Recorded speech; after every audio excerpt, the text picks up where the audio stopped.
Hello everyone, কেমন আছো তোমরা সবাই? আমার নতুন আরেকটি ব্লগে তোমাদের সবাইকে স্বাগত জানাই। আজকের বারটা সোমবার, কৌশিকী অমাবস্যা। তো প্রত্যেকবারের মতো এবারেও আমাদের বাড়িতে কৌশিকী অমাবস্যার কালী মায়ের পুজো হচ্ছে। তো তোমরা তো জানোই, যারা আমার ব্লগ দেখো, এর আগের বারেও আমি শেয়ার করেছিলাম যে আমাদের বাড়িতে এই বছরে একবার কালী পুজো হয় খুব বড় করে, যেহেতু আমাদের বাড়িতে কালী মায়ের মূর্তি রয়েছে সেই জন্য।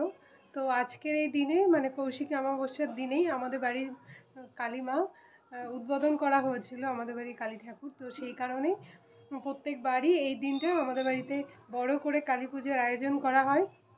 তো আজকে সারাদিনে কি কি করছি, কেমন করে পুজো হচ্ছে, সেই সবটা তোমাদের সাথে শেয়ার করব।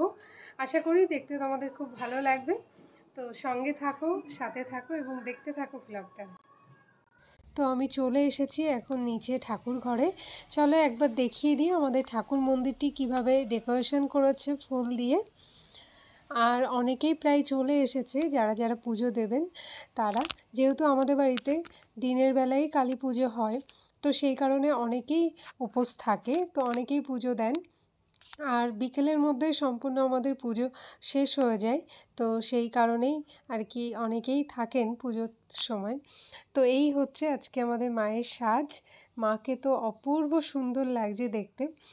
আর আজকে প্রচুর মালা আনা হয়েছে মায়ের জন্য, তো সব মালা কটাই পরিয়ে দিয়েছি। আর মালা পরার পরে ঠাকুরকে তো অসম্ভব সুন্দর লাগছে।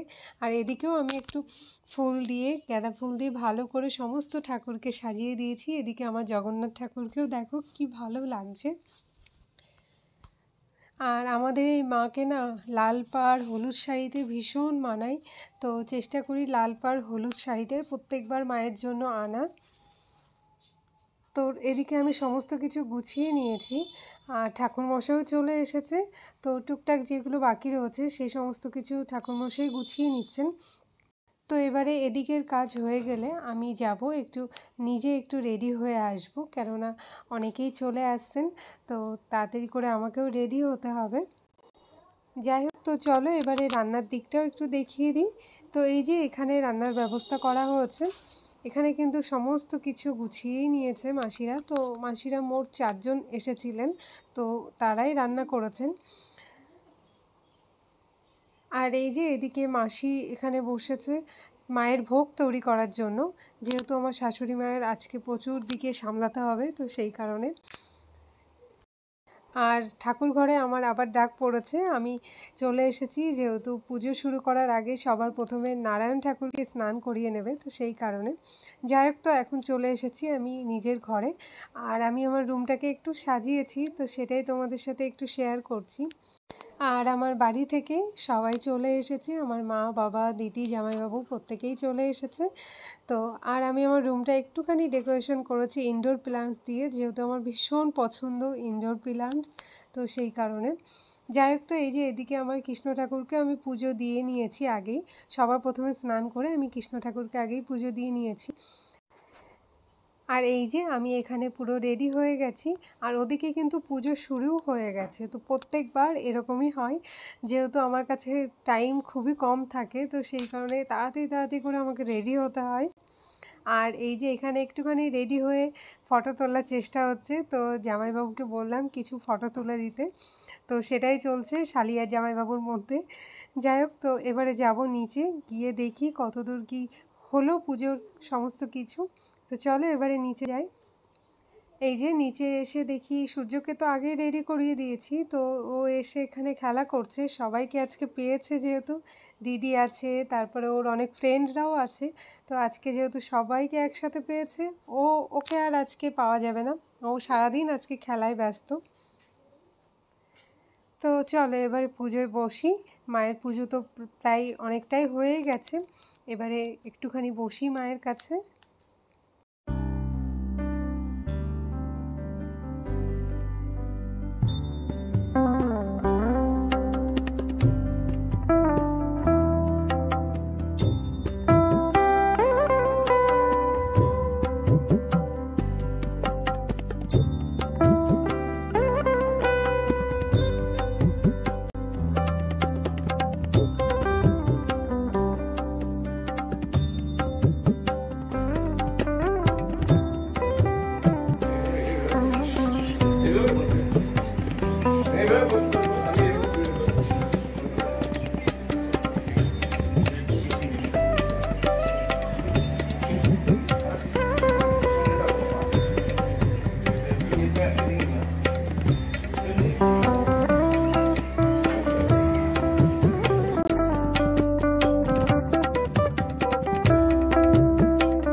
যজ্ঞ অনুষ্ঠান সম্পূর্ণ হলো। এই যে এখানে দুধ গঙ্গা জল দিয়ে মায়ের যজ্ঞটা সম্পূর্ণ করা হলো। চলো এবারে যাই তাহলে খাবার দিকে। তো আজকে আমাদের মায়ের পুজোর মেনুতে কি কি রয়েছে সেটা তোমাদেরকে শেয়ার করে দিই। রয়েছে পায়েস, আলুর দম, একটা সব রকম সবজি দিয়ে তরকারি আর খিচুড়ি। আর আমাদের বাড়িতে কিন্তু প্রত্যেকবারই প্রচুর মানুষের ভিড় হয়, প্রচুর মানুষ আসেন প্রসাদ নেওয়ার জন্য। তো ভীষণ ভালোও লাগে। আমাদের বাড়িতে মোটামুটি দুপুর 1:30-2টো নাগাদ খাওয়া দাওয়া শুরু হয়ে যায়, আর রাত 12টা পর্যন্ত মোটামুটি এই রকমই চলে আর কি। সবাই আসেন প্রসাদ নিতে, তো বেশ ভালো লাগে। সারাটা দিন খুব আনন্দের সাথেই আমাদের কাটে। তো যেখানে যারা আছেন আত্মীয় স্বজন প্রত্যেকেই আসে, এই দিনটা আসার চেষ্টা করেন আর কি। তো সবার সাথে টাইম স্পেন্ড করা খুবই ভালো লাগে। যাই হোক, তো এদিকে সূর্যও বসে গেছে ওর ফ্রেন্ডদের সাথে। চলো তাহলে ভ্লগটা এখানেই শেষ করলাম। আশা করি ভ্লগটা তোমাদের খুব ভালো লাগলো। তো সবাই ভালো থেকো, সুস্থ থেকো।